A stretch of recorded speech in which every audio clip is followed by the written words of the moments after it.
Salut tout le monde, aujourd'hui on se retrouve en compagnie de Morgane avec qui on va parler de son parcours d'écriture, il y a Discord qui m'embête déjà, j'ai oublié de mute mon PC. Avec qui on va parler réseaux sociaux mais également présence sur internet via le prisme de l'écriture, comment faire sa communication, comment supporter cette charge mentale aussi parfois de devoir faire sa com, de devoir vendre son objet alors que nous on est juste autrice et que des fois on n'a pas forcément les clés ni les compétences pour pouvoir faire tout ça. Donc on va discuter de toutes ces thématiques là ensemble et voilà, je vais l'appeler de suite.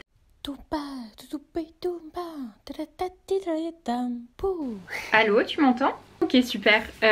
Du coup, si tu veux bien te présenter pour les personnes qui ne te connaissent pas et qui vont te découvrir sur ma chaîne peut-être, je te laisse la parole. Ouais, carrément. J'ai pas anticipé cette question alors que genre ça paraît évident. Du coup, je m'appelle Morgane Luc, je suis autrice de l'imaginaire. J'ai publié mon premier roman Frontières numériques en février 2023. Et je suis aussi éditrice freelance. Voilà, je fais pas mal de bêta lecture simple, d'édito et puis de la lecture sensible. Voilà. Ok, parcours hyper complet. Du coup, tu as fait des études en maison d'édition, enfin pour être en maison d'édition, du coup, pour être éditrice freelance? Ouais, j'avais fait d'abord une licence de littérature, tu vois, qui est un truc un peu classique. Après, j'ai fait une école d'écriture en spécialisation cinéma et scénario et production. Et puis après, j'ai fait un master édition, effectivement, parce que je voulais trop bosser, pas dans le cinéma, mais vraiment dans les bouquins, quoi. Donc, j'ai fait ça, et puis j'ai eu des stages, et comment on appelle ça? Trop bien. Déjà, je savais même pas que ça existait, les écoles d'écriture. C'était sur Paris? Ouais, il y en a pas beaucoup. C'était l'école de Luc Besson, pour le coup. Alors bon, pas forcément hyper fière de donner son nom, mais c'était son école à l'époque. C'est vrai qu'il y en a pas beaucoup. Du coup, ça a dû te donner des petites bases aussi pour même trouver ton style au niveau de l'écriture et tout ça, du coup. Ouais, clairement. Bah, tu sais, c'est le genre de truc qui te permet de faire toutes les erreurs possibles, mais avec plein de pros autour de toi pour te dire, bah ça en fait, si tu le retravailles dans ce sens-là, peut-être que ça fait plus sens et tout. Et c'est super intéressant du coup parce que tu fais tous tes écueils hyper vite et après t'apprends beaucoup de choses. Puis t'es entouré de personnes dont tu sais que tu vas avoir des remarques et que ça va être constructif aussi pour pouvoir avancer, quoi. C'est pas juste du j'aime pas le fond de ton histoire ou des choses comme ça. C'est plus construit, donc c'est super intéressant aussi. Comment t'en es arrivé à l'auto-édition? Comment t'as connu l'auto-édition? Est-ce que c'est quelque chose qui te tentait déjà ou que t'as découvert après sur le tas? Comment ça s'est fait? C'est un truc que j'ai découvert un peu, enfin, à la fois pendant et à la fois après. En fait, à l'époque, du coup, pendant que j'étais en école d'écriture, donc 2016-2018, j'étais alternante dans une agence littéraire. Et ma patronne voulait proposer à l'époque son bouquin Young Adult en maison d'édition. Il avait été refusé. Et comme nous, on avait une agence, elle s'est dit, bah, ce qu'on va faire, c'est que je vais commencer à signer aussi des autoristes pour les développer au sein de l'agence et je vais commencer par mon projet. Donc, c'était de l'auto-édition, mais sous couvert d'une entreprise, tu vois. Et du coup, en fait, j'ai découvert ça comme ça en me disant, ah ouais, mais en fait, il y a aussi des gens qui peuvent publier leur propre projet et faire ça propre, quoi. Donc, c'est cool. Donc, c'est un peu là que c'est venu, mais cool. J'y ai pensé pour moi que plus tard, tu vois. Quand j'ai vu la gueule du marché, que moi, je proposais de la SF et que ça se vendait pas bien en ce moment dans les maisons, quoi. Je me suis dit, tu sais quoi, ça veut pas dire que je peux pas en faire quelque chose, donc voilà. L'auto-édition, ça permet aussi d'avoir la mainmise complète sur l'objet qu'on a envie de créer, sur la cible aussi qu'on a envie d'atteindre. Après, c'est forcément plus de taf qu'en maison d'édition, parce qu'au niveau de la com, tout ça, faut être hyper au taquet. C'est clair. Mais c'est vrai que ça apporte une liberté que tu retrouves pas forcément, à part dans certaines maisons d'édition que tu cibles hyper spécifiquement. En plus, toi, comme tu dis, tu fais de la SF. À l'heure actuelle, c'est vrai que c'est plutôt le fantastique ou la romance qui marche beaucoup. Ouais. Mais sur les réseaux, t'as l'air de trouver ton public quand même au final, je trouve. Enfin, j'ai l'impression en tout cas. Ouais, en vrai, ça va. Je pense que le plus difficile, là, tu vois, c'est un peu ce qui me pose beaucoup de questions en ce moment, c'est de me dire, genre, maintenant que j'ai atteint les gens qui suivaient déjà le projet sur les réseaux, comment j'atteins d'autres personnes que ça pourrait intéresser, quoi. Oui, c'est ça. Tu fais des salons, toi? J'ai fait le premier... Attends, on est quel jour? J'ai fait le premier il y a genre 10 jours à peu près, tu vois. Et, ah oui, d'accord. Entre guillemets, on m'avait invité, c'était trop cool et tout, mais pas du tout mon public cible. Donc si ça avait, voilà, j'ai mal ciblé mon truc pour le coup. Donc j'espère pouvoir avoir des expériences un petit peu plus enrichissantes, je pense, avec vraiment des gens avec qui discuter et qui sont là pour de l'imaginaire, parce que là c'était généraliste, voire local, donc plus des trucs sur les généralistes le locaux, Beaujolais, c'est joli, difficile, et voilà quoi. C'est ça, et c'est hyper compliqué. Moi j'en ai fait pendant des années en me disant bah peut-être qu'il y a que ça, tu vois, et à chaque fois j'arrivais difficilement à vendre un livre par hasard tombant sur quelqu'un qui pouvait être intéressé par ce que j'écrivais. Mais c'est vrai que c'est hyper important de cibler les endroits où on va en fait, parce que c'est là que tu vas toucher les personnes cibles. Mais c'est vrai que c'est beaucoup de comment on dit, de recensement sur internet pour aller chercher qui, quoi, quand. Enfin, toi, tu fais ça toute seule du coup, ou t'as du coup déjà un carnet d'adresses grâce à tes expériences passées? Enfin, ça se passe comment toi de ton côté au niveau de la communication? Ben là, tu vois, je suis en dédicace dans 10 jours à Strasbourg et c'est une librairie dans laquelle j'ai bossé quand j'habitais dans la ville. Donc, tu vois, il y a aussi une partie de carnet d'adresses qui fait que.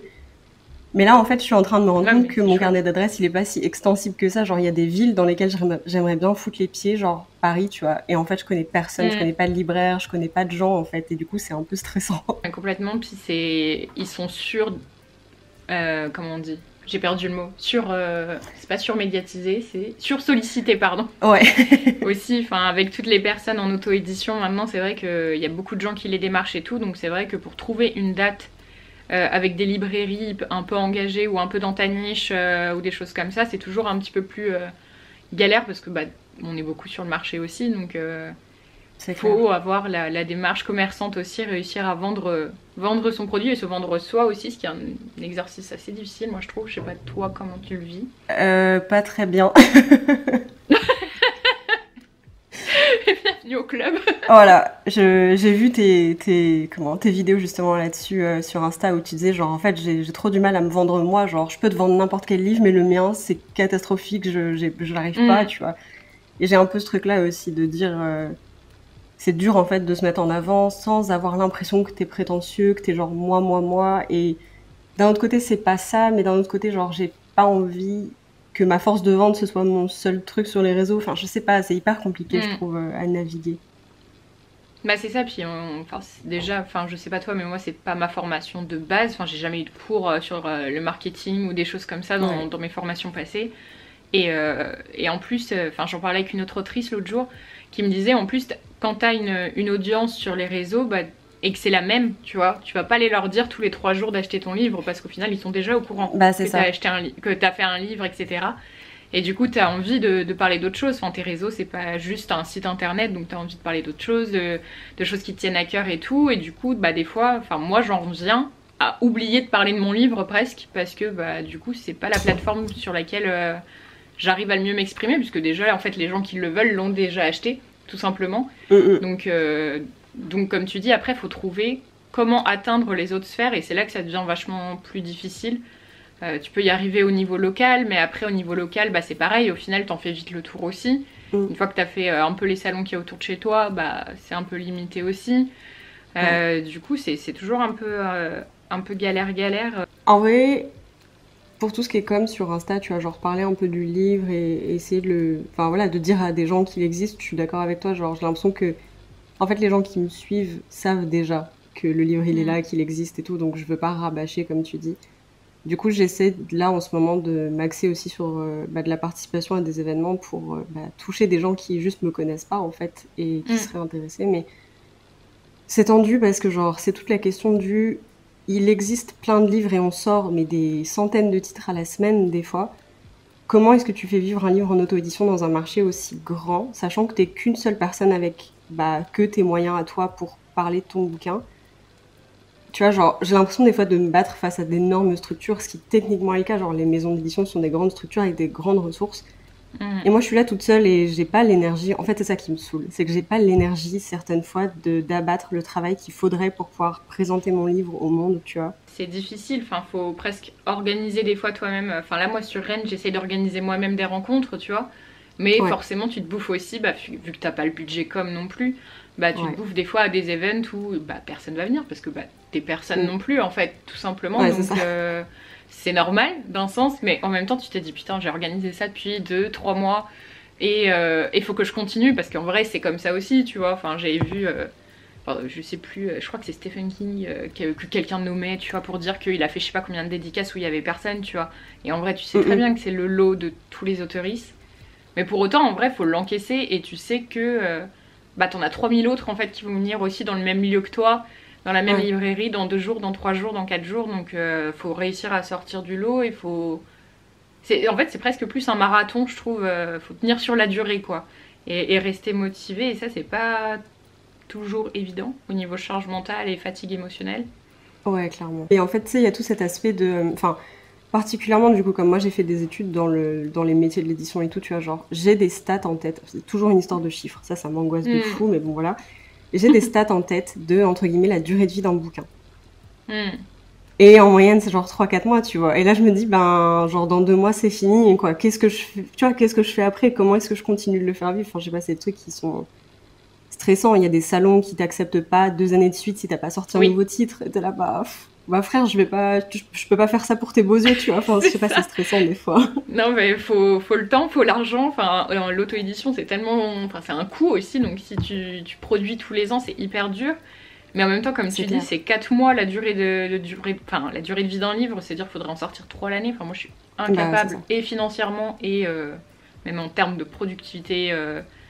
J'ai pas envie déjà d'être Ouais. dans la surconsommation, de demander aux personnes qui me suivent d'acheter mes bouquins 4 fois l'année non plus. Enfin, c'est pas du tout le but. Moi, j'ai envie d'écrire pour me faire kiffer et faire kiffer d'autres personnes.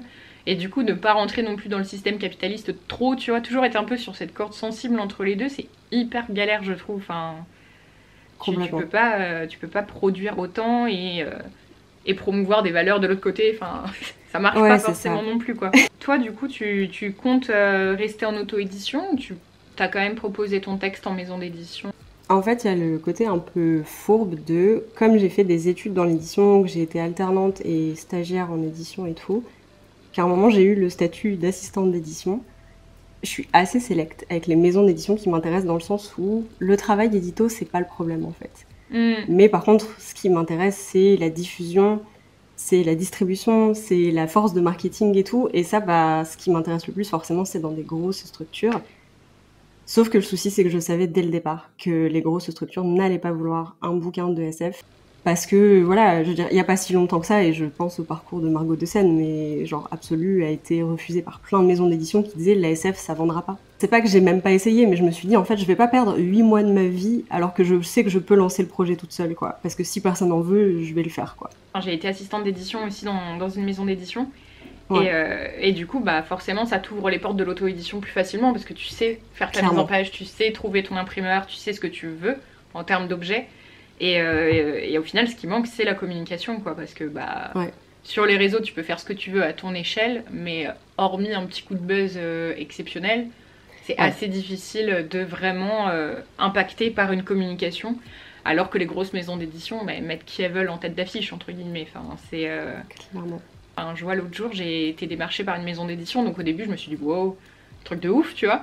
Et en même temps, après, le mec me fait ah non, mais moi j'ai pas lu votre livre, je cherche juste une tête d'affiche. Et moi j'étais genre, mais je crois que j'ai pas envie de travailler avec toi du coup, tu vois. Enfin, alors que je me disais, mais est-ce que j'ai pas envie de profiter de sa com, tu vois, en même temps d'un côté. D'un côté, t'as envie, et en même temps j'étais là, ouais, mais ça me ressemble tellement pas. Enfin, en fait, au final, c'est pas un projet qui m'intéresse, et c'est pas une personne avec qui j'ai envie de bosser sur peut-être 1 voire 2 ans en plus, parce que quand tu signes avec une maison d'édition, enfin tu y restes quand même un certain temps et tu leur prêtes tes droits pendant hyper longtemps, donc ça peut être aussi hyper contraignant si t'es pas avec une équipe qui correspond, enfin qui ont les mêmes valeurs que toi aussi. Ouais, c'est clair. Pourtant, je savais pas qu'il y avait des gens qui te démarchaient en mode genre tête d'affiche. J'avais jamais entendu ça. C'est la première fois que ça m'est arrivé, parce que bah pareil, enfin tu vois, en ayant bossé en maison d'édition, enfin je vois à peu près comment fonctionne le circuit du livre, tu vois. Enfin, ouais. Et sur le coup, j'ai bugué, tu vois. Je me suis dit, oui, bon, ok. Et je l'ai au téléphone, tu sais. Et puis j'étais en haut-parleur avec mon copain à côté pour qu'il écoute aussi. Parce qu'au début, je me suis dit, wow, c'est trop bizarre, tu vois. Enfin, en plus, je trouvais pas d'avis sur leur maison d'édition. Genre, il y avait que des commentaires ultra positifs. Mais en même temps, leurs commentaires YouTube et Insta étaient bloqués, tu vois. Enfin, j'étais genre. Ouais, c'est louche. Ouais, un peu bizarre, tu vois. Et après, le mec, il me fait du grand commercial, tu vois, comme ça. Et je me suis dit, non, ils osent pas. Mais si. Ah, j'avoue, ça me. Enfin, je vais pas dire que ça me choque, parce que d'un autre côté, voilà, ça reste une industrie, donc il y a forcément des trucs là-dedans qui sont... Enfin, voilà. En tant qu'artiste, toi, tu te sens un peu mal à l'aise. Des fois, tu te dis, mais le côté passion, il est où? Mais ça reste une industrie, donc il y a quand même tout un côté financier. Alors ouais, en général, les gens qui travaillent en ME, c'est des gens qui kiffent la littérature, c'est pas le souci. Mais c'est aussi des gens qui doivent faire tourner un business, en fait, et c'est ça qui prime sur beaucoup de choses.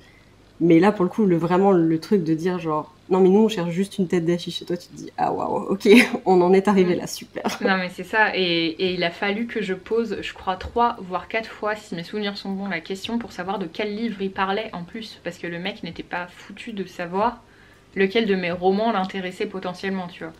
Et du coup, il était vraiment sur ouais, mais vous voyez parler devant 150 personnes, machin. Et du coup, moi, je dis oui, soit, mais enfin, déjà, qu'est-ce qui me prouve que tu organises des events d'une telle ampleur? Parce que qui va venir me voir? Tu vois, j'étais genre, même si tu l'organises, enfin, je suis toujours personne, garçon, tu vois, enfin, c'est trop bizarre. Même si t'as une com de ouf, tu vois, enfin, trop chelou. Et du coup, le mec ne savait pas de quel manuscrit il parlait parce que, bah, au final, il s'en fichait en fait. Tout simplement, il savait pas de quoi je parlais et tout. Enfin, en plus, au début, il me dit oui, vous voyez faire des interventions et tout. Et moi, j'étais là, oui, non. Mais enfin, moi, je parle de sujets hyper. Enfin, je parle du viol, de choses comme ça, tu vois. J'étais là, oui, mais enfin, vous avez des événements qui correspondent aux thématiques abordées. Oh là là. Par contre, le manque de respect, sérieux. Enfin, on dit toujours aux autoristes en mode quand vous faites des soumissions, ciblez bien la maison, donnez-leur l'impression que vous êtes en train de leur parler à eux spécifiquement et tout, et t'as des gens comme ça qui débarquent et qui te parlent comme si t'étais genre random numéro 10 et ils en ont 15 à appeler derrière toi et t'es là, mais frère, enfin... Genre, je sais pas, il y a un peu d'humanité dans le travail, enfin... Bah, au moins, fais semblant, je sais pas, genre... un minima, s'il te plaît, quoi, histoire de respecter un peu les gens. Et du coup, toi, Frontières Numériques, tu comptes pas du tout le proposer en maison d'édition, tu comptes le garder en auto-édition, ou tu envisages de le proposer à des maisons d'édition après, ou pas du tout? Comment ça se passe? En vrai, c'est une super bonne question parce que c'est une question que je me pose. C'est horrible, en fait, parce que du coup, quand j'ai... le jour de la sortie du bouquin, donc le 1er février, genre... J'étais déjà en train de me dire, genre, est-ce que... En fait, je sais pas comment expliquer. Genre, le jour de la sortie, j'avais déjà organisé toutes mes précommandes, j'avais déjà envoyé toutes mes précommandes, et il y en avait un peu moins de 200, il me semble. Et du coup, tu vois, genre, j'avais déjà mis les pieds dans un truc de manufacture et de rythme, de distribution, et je voyais déjà, en fait, la galère que c'était de m'inscrire à certains événements et d'être retenue, surtout pour certains événements littéraires et tout. Et en fait, genre, dans la première semaine de la sortie, je me suis posé la question et je me suis trouvée bête. Je me suis dit, putain, mais tu pouvais pas réfléchir à ça avant, pourquoi est-ce que tu y penses, entre guillemets, que maintenant? Est-ce que j'ai fait le mauvais choix? En fait, c'est ça ma question. Tu vois. Je me suis dit à moi-même, genre, je vois la difficulté que ça va être de le vendre, ce livre. Je vois que c'est pas ma force, je vois que j'ai du mal et tout. Est-ce que j'ai vraiment choisi la meilleure option par rapport à mes ressources perso à moi? Parce que je fais anxiété et troubles général anxieux, anxiété sociale. Et là, je suis en train de friser avec le burn-out. Et donc, je suis en train tu vois, je me suis vraiment posé la question de me dire, genre, est-ce que je suis pas en train de voir trop grand pour moi? Parce qu'en fait, là, tout de suite, je suis peut-être juste pas capable de le faire. Et c'est pas grave, mais du coup, voilà, ça m'a vachement bloquée. Et j'avoue que du coup, pour le moment, je sais pas. Je me dis, genre, si j'ai l'impression que je suis plus capable de le faire seule, je pense que je verrai pour le proposer. Mais mon point reste un peu le même. C'est que les maisons qui m'intéressent vont me dire non. Et je veux pas céder mes droits à des gens alors que j'ai déjà fait tout le taf sur le livre. Il n'y a pas d'intérêt, quoi. Donc c'est un peu compliqué. J'avoue qu'il y a ça aussi, c'est quand t'as fait tout le boulot que... En plus, enfin, toi, ta couverture, elle est hyper canon. Enfin, ton livre est vraiment super beau. Et c'est vrai que te dire peut-être qu'il va repasser dans une petite maison d'édition, qui va peut-être pas non plus faire plus de com que toi, ça se trouve aussi, parce que, enfin... C'est pas parce que tu es édité dans une grande maison d'édition qu'ils vont te mettre en avant pour autant. Enfin, il y en a. Enfin, moi, j'ai déjà eu des réponses de maisons d'édition en mode bah, vous avez déjà vendu à votre niche sur les réseaux, entre guillemets, en auto-éditant, donc on peut pas refaire une com derrière, nous, au vu de notre budget, quoi. Ouais, c'est ça. Et du coup, il y a ça aussi. Mais je te rejoins complètement sur le côté. Enfin, j'ai un trouble anxieux généralisé aussi, donc du coup, bah, l'auto-édition, il y a aussi ça aussi, c'est que ça empiète énormément sur notre santé mentale, alors que normalement ça devrait nous laisser une liberté et donc plus de facilité à plein de choses. Mais l'organisation des events, on se rend pas forcément compte de la charge de travail que c'est, que de les chercher, de les démarcher, de penser à les relancer, à y aller, enfin toute la logistique derrière, le nombre de fois où c'est pas défrayé aussi, donc c'est encore des coûts, mine de rien. Pour un peu que tu taffes à côté, tous tes week-ends ils vont être pris à d'autres choses aussi, donc ça te fait double taf, donc t'es pas reposé émotionnellement aussi. Et puis il y a le stress, enfin il y a juste le stress aussi tout simplement de pas vendre ton livre et de te dire bah peut-être que finalement ça intéresse personne, alors que c'est faux, ça marche pas comme ça, mais c'est juste qu'on peut pas atteindre forcément notre lectorat par nos biais à nous. Mais c'est hyper dur de se confronter aussi à la réalité du marché qui fait qu'on est quand même beaucoup à être auto-édité sur les réseaux et que du coup, pour vendre, c'est hyper galère. Et puis encore une fois, moi, j'arrive pas à être dans une optique où j'ai envie de dire, j'ai envie de faire du chiffre, tu vois. Ouais. Parce que c'est pas mes valeurs. Mais en même temps, je me dis, j'aimerais bien que mon livre vive. Alors du coup, en ce moment, je suis en train de me dire, mais sinon, je leur fous juste gratos sur Wattpad. Et voilà. Franchement, enfin, je pense du coup, j'ai l'impression que t'es un peu dans cette optique-là aussi, mais j'ai toujours dit que, à moins vraiment d'un incroyable succès littéraire, je voulais pas vivre uniquement de l'écriture parce que c'est une angoisse, c'est une pression en fait de vivre de ta passion qui, je pense, pour moi, tuerait complètement le fun. Genre, j'aimerais pas Complètement. écrire en me disant il faut absolument que ce roman-là il vende, quoi. Je trouve que c'est très difficile psychologiquement d'avoir cette optique-là, en tout cas. Mais c'est vrai que d'un autre Ta côté, quand t'es en création auto-édition, devient, tu vas, ouais, comme tu dis, tu vas faire des events, t'es rarement défrayé, donc tu payes tes déplacements, tu payes ton stand, tu payes tout ce que tu fais. Et là, tu vois, si je regarde juste le salon que j'ai fait la semaine dernière, enfin, je vais pas pouvoir en faire 10 comme ça dans l'année, en fait, parce que, ouais, je veux pas non plus toucher des 1000 et des 100 en faisant des salons, mais à partir du moment où t'as dépensé plus pour y être que ce que t'as pu refaire en vendant, ça sert à rien de te déplacer, quoi. Enfin, tu vois, il y a aussi ça, quoi. Tu veux pas forcément devenir millionnaire avec ton bouquin, mais tu peux pas non plus te permettre de perdre de l'argent avec, tu vois. c'est ça, être à perte à chaque fois. Enfin, là, moi, c'était depuis 2018, enfin, avec une grosse pause, évidemment, avec le Covid, mais depuis 2018, Ouais. je faisais beaucoup de salons régionaux, mais à travers la France, parce que j'avais un van, donc du coup, je me disais, ah, ça va être trop cool, je vais pouvoir rencontrer du monde de partout, tu vois, ça va être Ouais. hyper chouette. Et au final, enfin, moi, ça m'a fait kiffer Ouais. pendant les années que ça a duré, mais c'est énergivore de ouf. Ouais. Tu restes 8 heures sur un stand où personne te connaît, enfin, où il faut que tu vendes littéralement ton livre encore, enfin, tu sais, comme sur les réseaux, mais pendant 8 heures, à expliquer pourquoi il peut intéresser quelqu'un, comment il peut intéresser quelqu'un. Et puis, moi, j'avais des auteurs qui me disaient, non, mais tu t'y prends mal, faut démarcher les gens, faut les alpaguer. Moi, j'étais genre, ouais, mais moi, c'est pas ma ligne commerciale, en fait. Moi, Ah ouais. ça marche pas, moi, je suis pas capable et j'ai pas envie, en plus d'être la meuf qui force. Ouais. La personne, elle achète ton livre, au final, elle le lit pas parce qu'elle s'est sentie obligée de l'acheter, limite, tu vois. Et j'étais là, ouais, mais moi j'ai pas envie de faire ça, j'en suis pas capable, et en plus j'en ai pas envie, en pleine conscience, de me forcer à, tu vois, c'est clair. Dans une démarche réellement purement commerçante, enfin, ça ouais, correspond pas à ce que j'ai envie de faire, quoi. Je me dis, tu sais, quand t'es visiteuriste sur un salon ou un événement et tout, enfin, moi, je sais pas, après, c'est peut-être un truc d'anxiété sociale aussi, mais genre, je déteste les gens qui m'alpaguent, en fait. Genre, laissez-moi tranquille. Non, mais Enfin, oui. j'ai mon casque sur les oreilles, ça veut clairement dire que je veux pas vous parler. Le livre, il m'intéresse, je vais venir vous voir, mais venez pas me chercher, en fait, parce que c'est l'angoisse. Enfin, c'est ça. Non, puis t'es assez grand et grande pour regarder les livres qui t'intéressent, lire leur 4e de couve et l'acheter si t'as vraiment envie, en fait. Enfin, c'est clair. C'est toi déjà qui fais ton... Enfin, si tu vas à un salon du livre, c'est que déjà t'es dans une démarche à vouloir aller checker un peu ce qui se fait et du coup tu vas naturellement le faire, en fait. Ouais. Mais je voyais en salon du livre, enfin moi là j'ai beaucoup arrêté les salons du livre régionaux parce que justement c'est très... ça se tire dans les pattes parce que justement les gens ils sont... faut que je fasse du fric et tout, et toi t'es genre ouais mais moi je voulais juste manger un gâteau, prendre un café et m'amuser avec les 3 personnes qui ont envie de parler à mon stand, tu vois.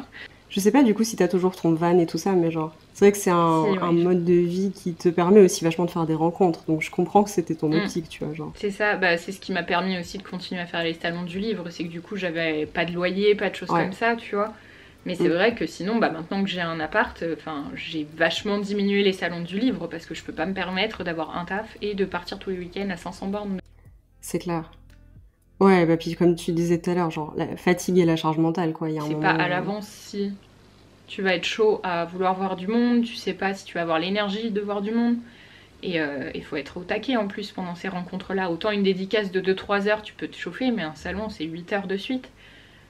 Faut sociabiliser avec les auteurs, avec les organisateurs, avec les gens qui viennent. Enfin, je suis en train de te faire peur. Non, en vrai pas du tout parce que je l'ai un peu expérimenté et tout, donc ça va, tu vois. Mais je comprends carrément ce que tu veux dire. Et je voulais te demander aussi du coup, parce que c'est une question qui revient beaucoup, je trouve, sur les réseaux et de manière générale aussi en salon.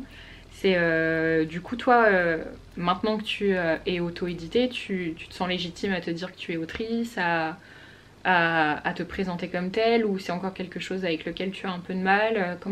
Comment toi tu te situes dans tout ça?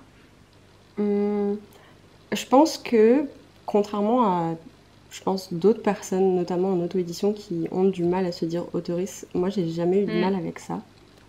Est-ce que c'est parce qu'il y a eu le fait de vraiment naviguer le monde littéraire, tu vois, dans les entreprises, dans des maisons d'édition, d'avoir tout ce côté-là et tout.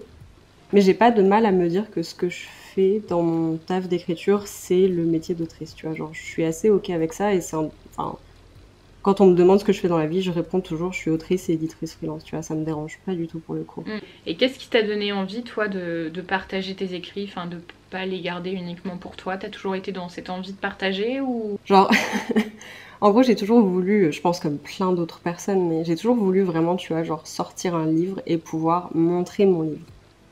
Jusque-là, je me rendais peut-être pas forcément compte que ça voulait dire qu'il y avait des gens qui allaient le lire. C'est un truc qui m'a vraiment percuté il y a 2-3 ans où je me suis dit, en fait, je veux pas juste dire, voilà, ça c'est mon livre et il est dans ma bibliothèque. Je voulais vraiment genre pouvoir le faire lire à d'autres personnes.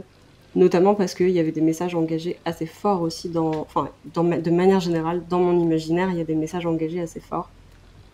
Et je me disais, je me vois pas garder ça pour moi parce qu'en fait, c'est un cri du cœur et si je pouvais le crier en plein milieu d'une place publique, je le ferais. Donc en fait, à partir de ce moment-là, genre, j'ai vraiment envie de partager le bouquin. Super chouette aussi quand tu peux faire véhiculer des idées. Enfin, moi, j'y arrive pas forcément à l'oral.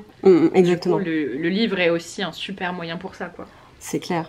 Et ça te permet aussi d'avoir un espèce de, entre guillemets, recul émotionnel.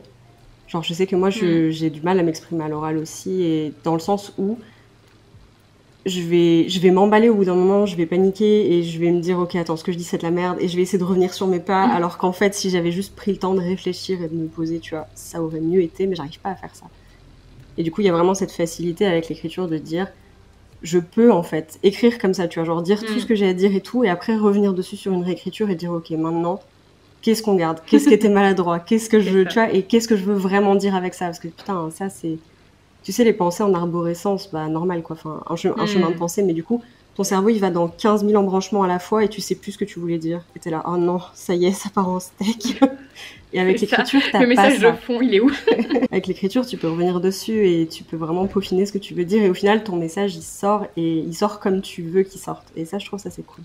Tu veux nous parler un peu plus de ton univers justement, enfin ce que t'aimes écrire, de manière générale, sur quoi t'aimes écrire, quels sont tes sujets de prédilection justement? De manière générale, je suis vachement tournée du coup vers les genres de l'imaginaire, forcément.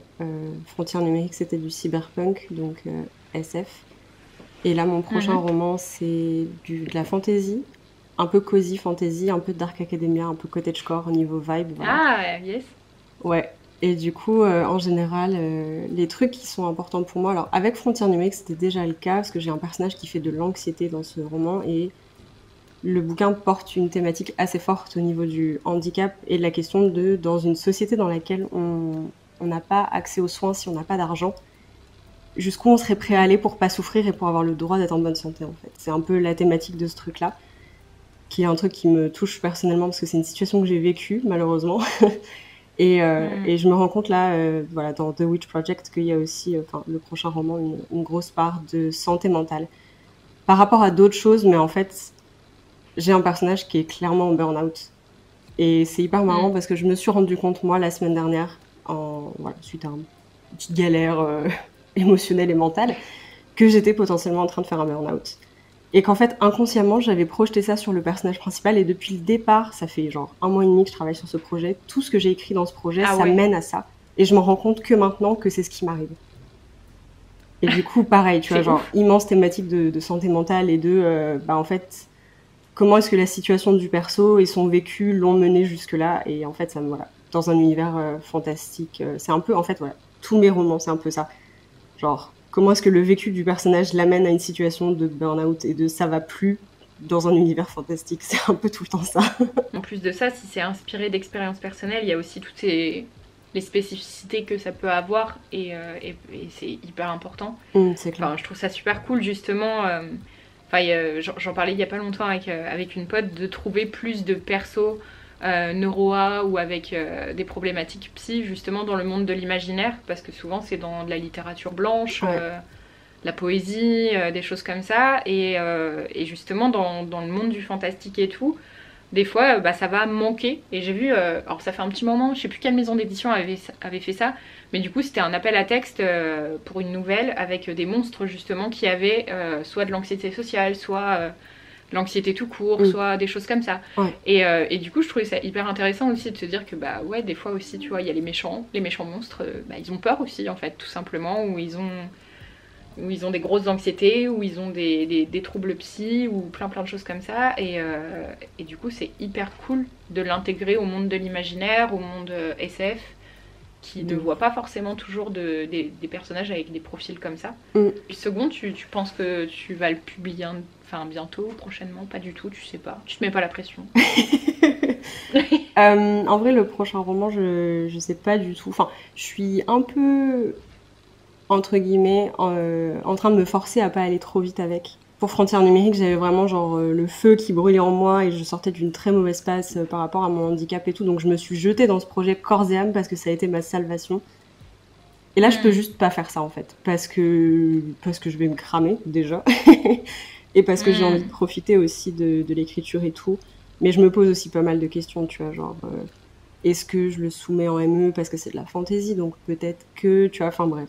Le processus créatif qui est hyper dur, c'est que tu es pas juste... Enfin, une fois que t'as mis le pied dedans, je trouve, t'es pas juste en train d'écrire un livre, t'es déjà en train d'écrire un livre et de te dire j'en fais quoi après, alors que tu l'as même pas terminé au final, et t'es déjà en train d'imaginer la vie qu'il peut avoir, et du coup ça fait double charge mentale où t'es déjà en train d'essayer de créer une histoire qui peut-être aura pas de fin, ou peut-être que tu voudras abandonner, ou peut-être plein de choses, et en même temps t'es obligé de te dire bon, est-ce qu'il sera compatible avec un format auto-édition, est-ce que faut déjà que j'en parle sur mes réseaux, est-ce que faut que... Enfin, c'est aussi une organisation et une charge mentale qui s'ajoute, mine de rien, à tout ça. Dès que tu commences à avoir une présence sur les réseaux ou une présence via les livres, de te questionner déjà en amont de ton texte, alors que, comme tu dis, ça pourrait être bien déjà juste de kiffer le processus d'écriture et de création.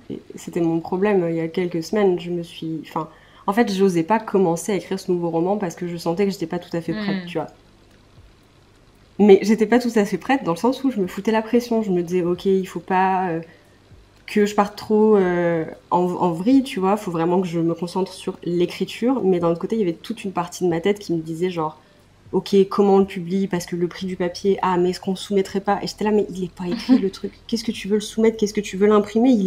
J'ai pas posé un mot. Tu sais, genre, enfin, ça suffit quoi. Ouais, mais c'est hyper dur. Enfin, moi là, c'est pareil. Il y a un roman. J'ai écrit le premier chapitre et depuis je n'y touche plus parce que je suis en angoisse permanente à me dire mais celui-là je le vois trop justement. Celui-là c'est un livre que j'ai envie de soumettre en maison d'édition, tu vois. Je me dis qu'il y a moyen, je me dis que tout ça et en fait ça se trouve je vais me retrouver à mettre 10 ans à l'écrire parce que je bloque de ouf parce que c'est une pression sans nom quoi, parce que si tu te mets autant de pression sur le fait de l'éditer et s'il ne l'est pas et si tout ça, enfin... Il y a déjà tellement de questions en amont alors que juste concentre-toi sur tes 3 persos là déjà qui vivent leur petite vie. C'est clair. Tranquille. Ce serait potentiellement le premier livre que tu soumets en maison ou t'avais déjà soumis Non, moi j'ai déjà soumis, mais c'est pareil, comme je suis dans des formats courts, très introspectifs et tout, ça pourrait s'apparenter à de la littérature blanche, mais ça rentre pas tout à fait dedans non plus. Et à chaque fois ça rentre dans aucune ligne édito. Mince, ça a coupé. Oui, désolée, j'avais oublié que j'étais en digital détox, comme on dit, et que j'avais mis 1 heure max sur Insta. Ok, moi c'est 3 heures alors ça va, ça a pas coupé. Et du coup j'avais déjà fait mon quart d'heure manifestement ce matin et du coup ça t'a coupé direct. Mais en même temps ça m'a permis de voir que ça faisait déjà 46 minutes qu'on était au téléphone. Absolument, parce que moi j'ai pas du tout vu le temps passer. Moi je pensais que ça faisait beaucoup moins de temps que ça. Enfin en même temps c'est des sujets qui sont hyper intéressants je trouve, tout ce qui est santé mentale et processus créatif parce qu'au final moi c'est des choses où je pensais pas que ça allait autant m'impacter. Dans le milieu du livre, enfin je connaissais mon anxiété sur plein de choses et au final tu la redécouvres aussi dans l'écriture parce que c'est tellement quelque chose qui est lié à toi que tu peux pas genre juste faire fi de bon allez le trouble anxieux on le laisse un peu de côté et on y va. Non, il t'accompagne du début à la fin quoi. Et je trouve ça cool d'avoir ton point de vue aussi sur les choses parce que du coup comme moi je viens de foutre les pieds là-dedans, tu vois, genre dans tout ce qui est auto-édition, dans tout ce qui est salon, présence et tout ça, ça me fait grave du bien de pouvoir entendre d'autres personnes qui savent un peu plus et qui ont plus d'expérience que moi en discuter, parce que du coup, tu te sens vachement moins seule. Tu vois ce que je veux dire? C'est ça, bah, c'est un peu l'intérêt aussi de ces vidéos-là. Enfin, tu vois, au début, je voulais vraiment faire des interviews, puis déjà, en fait, je trouve ça un peu prétentieux de ma part, tu vois, genre, je suis personne. Et au final, j'avais très envie au début de légitimer plus l'auto-édition, de montrer, tu vois, à quel point c'est du taf, à quel point c'est aussi légitime que les maisons d'édition, mais au final, en fait, je me rends compte que c'est beaucoup plus intéressant de parler du profil de chaque auteur, justement, parce que tout le monde a une approche tellement différente que moi, ça me permet de construire aussi mon approche et de repenser, moi, ma vision, tu vois, de l'auto-édition, de l'écriture, de tout ça, et des fois aussi de canaliser un peu mes émotions. Ouais. Faire un petit groupe de soutien. Sauf si tu as envie de parler d'un sujet en particulier, on peut terminer par une petite présentation de Frontières numériques, si tu as bien envie de présenter ton ouvrage, ta beauté. Ok. Ouais, carrément. J'avais fait une campagne de préco parce que, enfin voilà, tu as les prix du papier, c'était juste pas possible de pouvoir avancer le financement du stock, donc ouais. Mais c'est cool, du coup, elle avait bien marché. Oui, franchement, ça m'avait vraiment soulagée de pouvoir avoir ça, parce que, bah voilà, tu vois, genre autrice. En plus, je suis en freelance à côté, donc voilà, je vais pas rentrer dans les détails, mais t'as quand même un certain niveau de précarité où tu peux pas te permettre de cracher 3000 balles d'impression. C'est compliqué. On va se calmer. Donc ça m'avait vachement aidé, ouais. Mais ça me saoule parce que genre j'ai regardé ça me saoule. J'ai regardé ton interview avec Yelena, c'était il y a 2 semaines, je crois, que tu l'as mise en ligne. Et j'ai vu que tu lui avais demandé de pitcher Persona à la fin, mais je pensais pas que tu me poserais des questions, je suis trop con. J'ai dû savoir, parce que genre je pose les questions à tout le monde aussi, donc genre ouais, c'est juste l'arroseur arrosé, quoi. Mais bon. Non, mais après si... Ah putain, il y a un cadre qui vient de me tomber dessus. Oh, j'ai eu trop peur, ça va. Je suis désolée. Bon, bah il va rester par terre. Que disais-je? Oui, il tombera pas plus bas. Exactement, mais il m'a perturbée. J'essaie de faire la grande fille quand je suis en salon et tout, donc je vais me forcer entre guillemets, tu vois. En vrai, je sais jamais exactement, tu vois, par où commencer. Enfin, c'est le truc qu'on t'apprend à l'école, voici ce qu'est un pitch, voici comment faire le tien, mais quand tu le lis, ça rend bien, et quand tu parles à l'oral, ça rend jamais comme il faut. En gros, Frontières numériques, ça se passe à Tokyo, dans un Tokyo alternatif, en 2186, dans un univers un peu cyberpunk, voilà. Et on suit principalement au départ Auguste et Eden, c'est un peu d'eux en fait que tout découle, qui sont un frère et une sœur de cœur, qui sont tous les deux handicapés et équipés de prothèses mécaniques, et qui n'ont pas l'argent en fait pour se soigner. C'est-à-dire qu'on est dans une ville où, si t'as l'argent, avoir un membre en moins, c'est pas un problème, parce qu'on te le reconstruit biologiquement en fait, avec la technologie qui existe. Sauf que comme eux, ils ont pas de thunes, ils sont bloqués avec des prothèses mécaniques qui sont faites, mais à partir de morceaux de rien du tout qu'ils ont trouvés dans des décharges et tout ça. Et bah forcément, ça leur fait un mal de chien, parce que c'est pas prévu pour, et c'est une technologie qui est datée, donc c'est assez compliqué. Et un soir, ils sont en train de chercher des nouvelles pièces, parce que ça leur fait de plus en plus mal, donc ils sont en train de chercher des pièces de remplacement pour essayer de bricoler un truc. Et ils tombent sur un ordinateur qui clairement, démonté, tout ça, ça pourrait se vendre, ça pourrait faire un peu de sous, c'est cool. Sauf que quand ils rallument l'ordinateur, à l'intérieur, il y a quelqu'un. Et c'est pas n'importe qui, parce que c'est un héritier disparu qui, pour le coup, est assis sur une fortune. Donc voilà, c'est un petit peu de là que découle l'histoire. Et puis après, comment dire beaucoup de bordel, parce que dans l'ordinateur, il n'y a pas que ce gars-là, il y a aussi une intelligence artificielle, et il y a une raison pour laquelle le gars est là. Parce que ça fait 15 ans qu'il est coincé dans le PC, et c'est pas anodin. Donc voilà. Grave cool. Puis ça, j'imagine qu'il y a plein de choses qui en découlent aussi, plein de thématiques qui vont découler de tout ça, pardon. Clairement. Il y a du coup, Auguste et Eden, donc Auguste hyper anxieux, Eden hyper en colère, parce que c'était clairement moi face à mon handicap il y a quelques années, genre vraiment vénère, pas contente. Il y a ce fameux héritier bloqué dans le PC qui, pour le coup, lui, il sait pas trop ce qu'il fait là, il se souvient pas exactement ce qui lui est arrivé. Et ça entraîne énormément de remises en question et de révélations pas top de son côté à lui. Il y a une hackeuse qui vient leur prêter main forte et qui est clairement au bord du burn-out. Et puis, il y a un gars qui vient se rajouter à l'équation parce qu'il a absolument besoin de leur aide pour un truc qu'il veut pas exactement leur dire, parce qu'il se pourrait que son identité à lui ne soit pas complètement légale. Donc... voilà un peu le topo. Trop intéressant, trop bien. Non, mais ça a l'air hyper cool. Tu vois, enfin, je pensais que ça allait être beaucoup plus SF, genre, alors très gros cliché, mais à la Star Wars, tu vois. Ah ouais, non, je suis pas très space opéra, ouais. Je suis en train, en même temps qu'on parle, de l'ajouter à ma booklist, c'est terrible. T'es trop chou. Toi, tu m'étonnes que t'as eu pas mal de préventes, c'est un super pitch, et puis c'est cool en plus que t'aies pas juste une représentation du handicap aussi, mais que t'en aies différentes avec différents types de personnalités. C'est grave chouette, ça a dû te demander un taf de ouf. Même émotionnellement, j'admire. Ouais, en vrai j'ai pu l'écrire parce que j'étais déjà sortie de pas mal de trucs par rapport à ça. Enfin tu vois genre Eden qui est un personnage handi, elle est vachement en colère, mais genre moi j'ai été en colère il y a 10 ans de ça, tu vois genre. Enfin c'est entre guillemets les différentes phases du deuil, tu vois genre. C'est ça. Et moi ça faisait un moment que j'étais sortie de ça, donc j'étais plus avec Auguste dans la peur de ce qui pourrait arriver, l'anxiété du futur et tout ça. Donc ça a été libérateur par rapport à lui. Mais j'avais envie de faire un câlin à plein d'autres personnages qui représentent des aspects de moi d'avant, tu vois. Et j'étais là, oh non, câlin. Oh mon Dieu. La colère, on la mésestime, mais elle est envahissante aussi quand elle est là. Et c'est cool d'avoir des persos en colère et de leur permettre d'exister, parce que c'est pas les persos moi, que je croise le plus dans mes lectures, donc je trouve ça super chouette. Enfin, la colère, c'est quand même vachement important et c'est une réaction, comme tu dis, qui est légitime en fait. Genre, c'est normal d'être en colère suite à certains trucs. Et tout à fait. Ça fait chier sur le coup parce qu'on diabolise vachement la colère dans la société. Mais en fait, juste des fois, c'est comme ça en fait. Je veux dire, tu peux pas faire autrement. Il y a forcément un moment où tu te dis genre, j'ai envie de tout casser parce que c'est pas normal. Non mais complètement. Enfin là, moi, je sors de 5 ans de psychothérapie pour apprendre à être en colère. Mon corps n'avait jamais appris à être en colère. Et genre quand j'ai découvert la colère, j'étais genre, wow, wow. C'est donc ça d'être un peu apaisé, très bien. Et t'es genre, ah ouais, c'était pas possible en fait sans, ça marche pas. Fallait qu'elle explose à un moment donné. Et comme tu dis, la société la diabolise tellement, alors que c'est un sentiment qui peut être dévastateur certes, mais qui est tellement nécessaire à plein de choses et légitime en même temps. Et ça peut aussi te mener à faire des choses cool, enfin c'est pas forcément que négatif, donc c'est clair.